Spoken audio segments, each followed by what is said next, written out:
Hello everybody. Today we'll be seeing that how we can realize a circuit on a multisim which is available online. And for this, we can see that we can have any circuit. Like for example, we can have an AC source across which I can apply a resistance, a load which can be a resistance or it can be a capacitance or it can be a pure inductance or it can be a combination of both L and R or a combination of LCR. Now, to begin with, let's try to have a circuit wherein we are having a resistance which is in series with a AC source. Fine. So we can say that a resistance has been applied across an AC source, like for example in this, and the AC source is giving me a 5-volt peak voltage at a frequency of 1 kilohertz at a phase angle of 0 degrees. Now, if I apply a R of 1 kilo ohms across it, then the current through it will be V in by Z, where Z is equal to R, which is equal to 1 kilo ohms. Now, this is given by 5 with an angle of 0 divided by 1000 with an angle of 0, which is equal to 5 with an angle of 0 milliamps. So let's try realizing this circuit using multisim which is available online. So you just have to go to Google and you have to type in multisim online. I already have done it, so I will be opening my window. And when you will do that, you will get a window like this, which is a multisim live. So it is an online version of the multisim which is available freely. You can log in here. If you don't have a login ID, then you can create a login ID and enter it. So I already have a login ID, so I am logging in. And when I do this,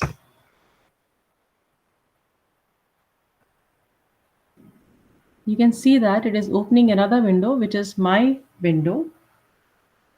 And here on the top right, I can see a create circuit. So I will click on this create circuit. If I click on the create circuit, then a new window will open. And on this new window, you can see that on the top panel, I have a play button, which is basically a run button, stop, interactive, schematic, grapher, and split. It will be clear in a moment that how these knobs work. If I look at the left hand panel, then it is a search panel. It has probes. If I click on probes, you can see that different type of probes are available to me: voltage, current, or both of them together, a reference one. I can put text here, or it can be a digital probe. At the same time, we can have a schematic connectors, which can be a ground, a connector, or a junction. We can have types of sources, passive components, amplifiers, diodes, transistors, indicators, switches, and so on. A large variety is there. So let's go back to our circuit wherein I need a AC source. So I pick a old AC source and I put it here. Then I need a resistor. So I go here, I pick a resistor, I place it here, and I just rotate it so that it is vertical. Next, whenever we are making any of the measurements, it has to be with respect to a reference, and in multisim, by default, the reference is always ground. If you will not connect ground to your circuit, then the circuit will not work. Next, we have to make the connections. So I go to connectors and I pick junction. I go here, you can see a blinking circle. So moment you see a blinking circle, press, and then wherever I want to make another one, we see a blinking circle, again click it. Next, again go to junction. I pick this and I come here I again go to junction.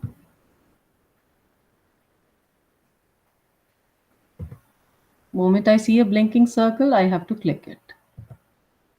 Now that my circuit is complete, it's time to place the probes which will decide what values it can have. So I'm placing a voltage probe here which will measure the voltage drop across R.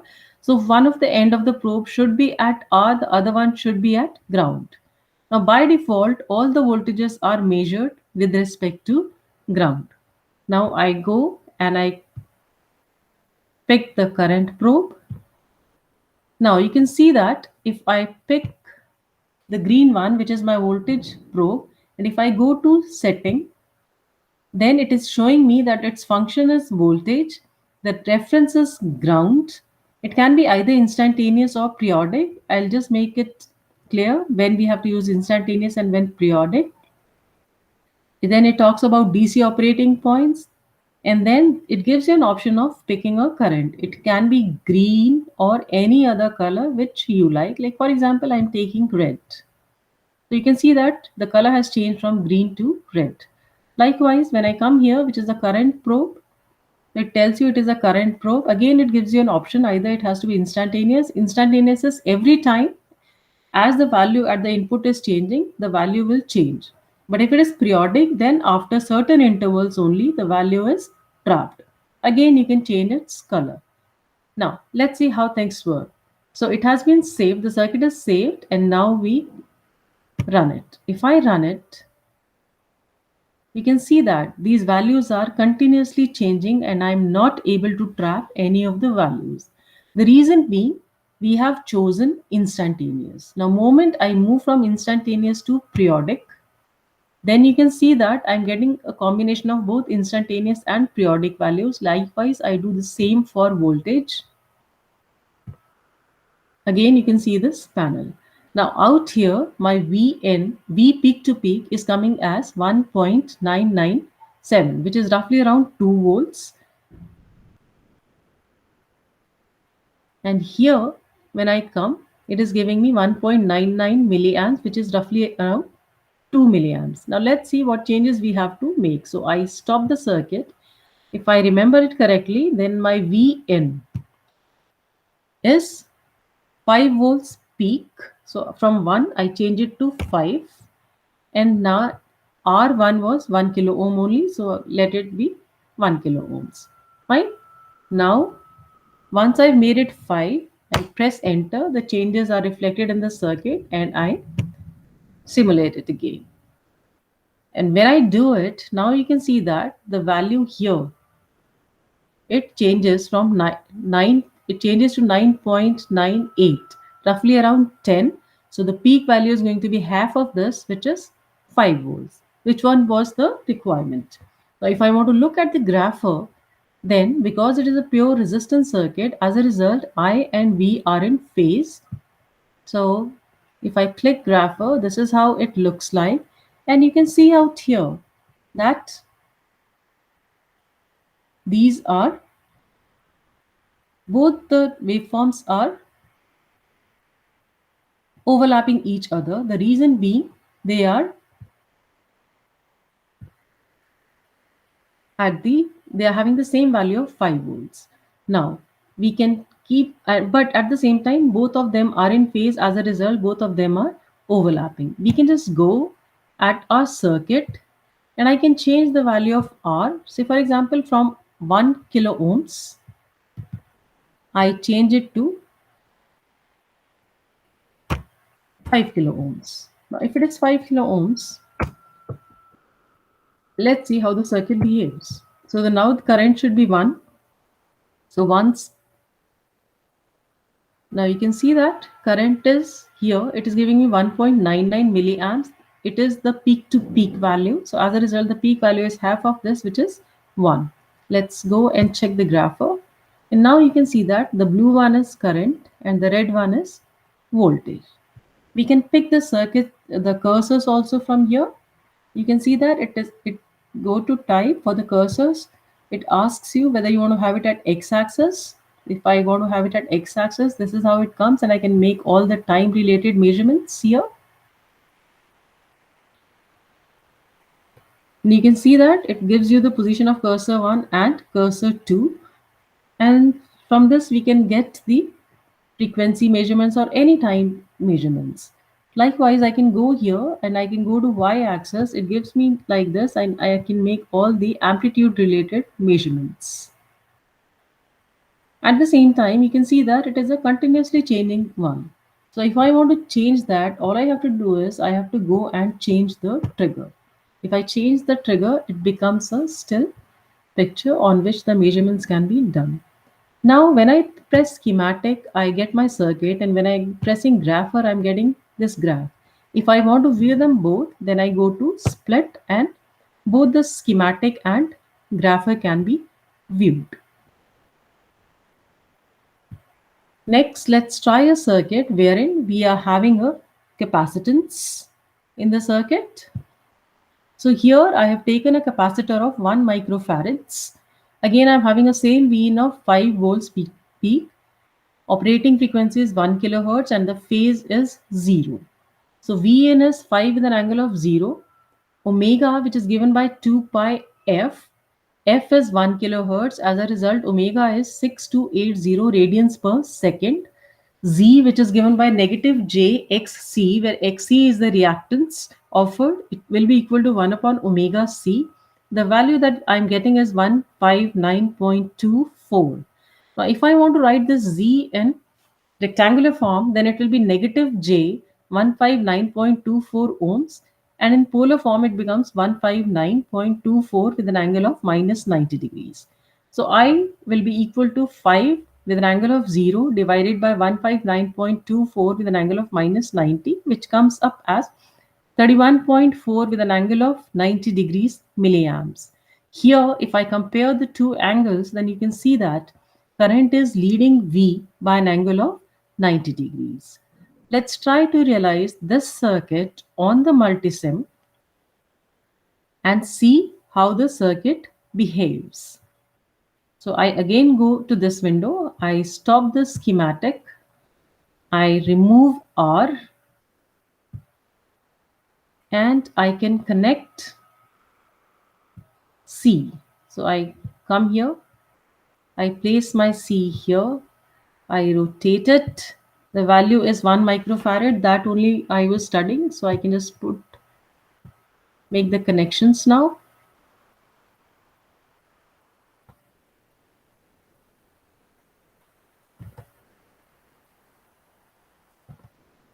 Likewise, I can come here, again place a junction. For placing a wire, I always prefer having a junction. It takes less time.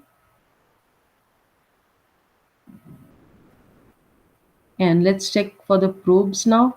Are they connected or not? If they are not, we can always reconnect them. Likewise, I check for this one. It is connected. So again, I'm measuring voltage with respect to ground here. Let's try to run it now. So you can see that simulator is initializing and I'm getting a values like this. Now here, if I come here, then you can see that the current value is 62.939 milliamps. So which is roughly around 31 milliamps. That is same as the value that we were getting. Look, let's look at the grapher. If I look at the grapher, this is how it looks like. And red one is our voltage and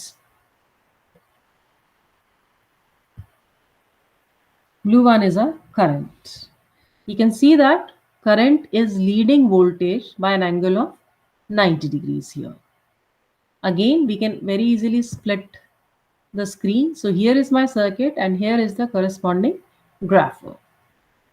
Now, the third circuit that we can discuss is the one in which we are having a inductor.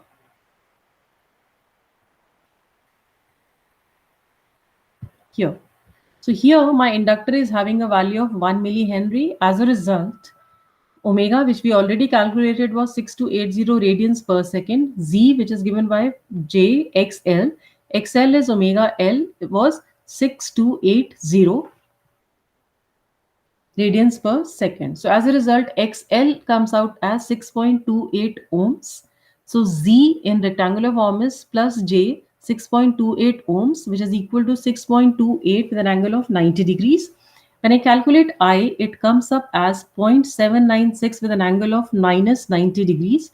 So which is say same as zero point 0.8 with an angle of minus 90 degrees amperes. Let's see how this works on the multisim. So I again go back to my schematic. It is already stopped. I come here. I replace capacitance with a inductor. So I place my inductor here. I just make it vertical. And next I make the connections. So I put it here. I saw a blinking circle. I bring this here. Again a blinking circle. Again go here. Go to junction. Come here, blinking circle, and again a blinking circle. Now, because they are connected only then, because of that, we are getting a value here. Still, I want you to check for the probe. So go to probe. You can just move it and bring it back.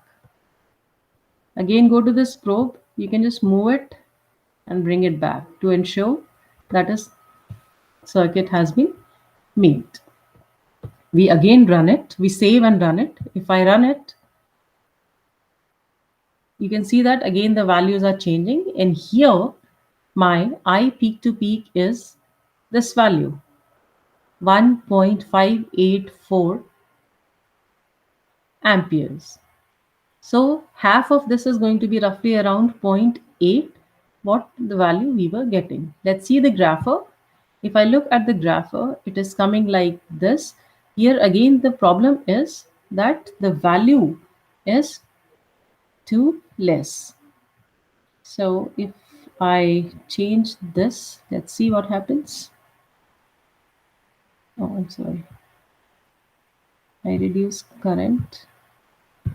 You can see that. This is the voltage. And now if I compare the voltage and current, then my voltage is leading current by an angle of 90 degrees. And if I press on split, then both the things can be seen simultaneously. Now I again stop it and let's try doing the third circuit, wherein we study a combination of LCR, wherein I have picked a R of 1 kilo ohms, C of 1 microfarad, and L of 1 millihenry. And again, I'm using Vin of 5 volts peak value, operating at a frequency of 1 kilohertz with a zero phase. Now, since I've taken the same values as my previous examples, as a result, I already know what is XC, XL, and R. If I calculate Z, which is equal to R plus J XL minus XE, the value that I'm getting is 1011.63 with an angle of negative 8.6 when I calculate I get a value of 4.94 with an angle of 8.69 milliamperes. So that shows since the angle is positive, that current is going to lead V by an angle of 8.69. Now, so as a result, the circuit is behaving like a capacitive circuit. Let's see how the circuit behaves when I try to do the same thing on multisim. So first I go here and I'm just removing these connectors. I'm removing probes also. And whenever we are measuring the voltages in LCR circuits, the voltages are always measured across R. The reason being VC is always negative of VL, because for VC, the current is always going to be ahead. For VL, it is always going to be lagging. So that's one of the main reasons. So I pick R, I put it here, and it is 1 kilo ohm only. Next, I go and I pick C. I place it here. It is 1 microfarad only. When I go to L, I can just go to L and change its value. It was 1 millihenry, so I'm making it 1 millihenry, and now I place the wires.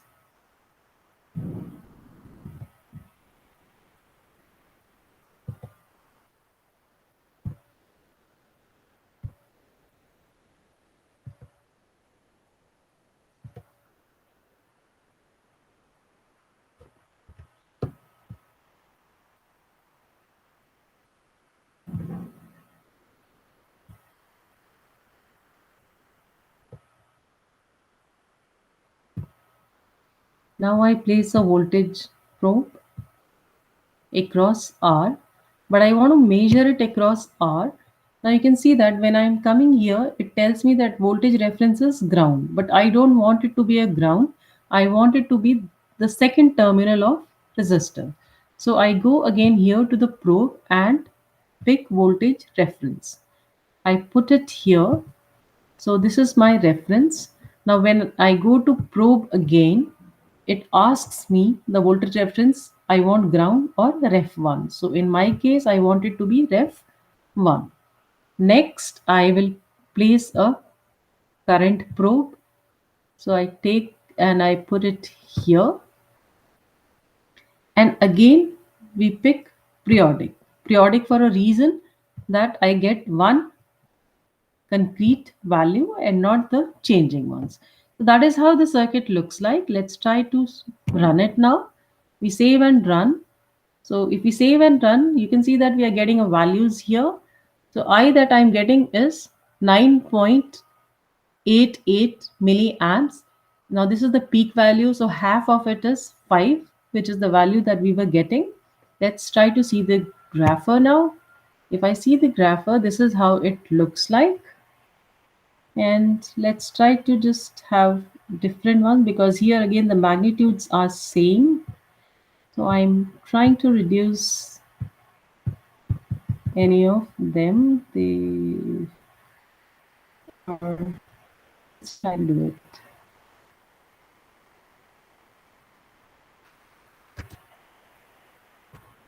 You can see that now the difference is there.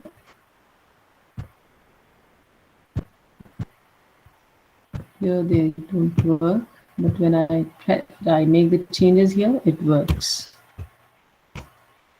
And you can see that there is slight difference between the two. If I pick the cursors for the x-axis, and if I move the cursors,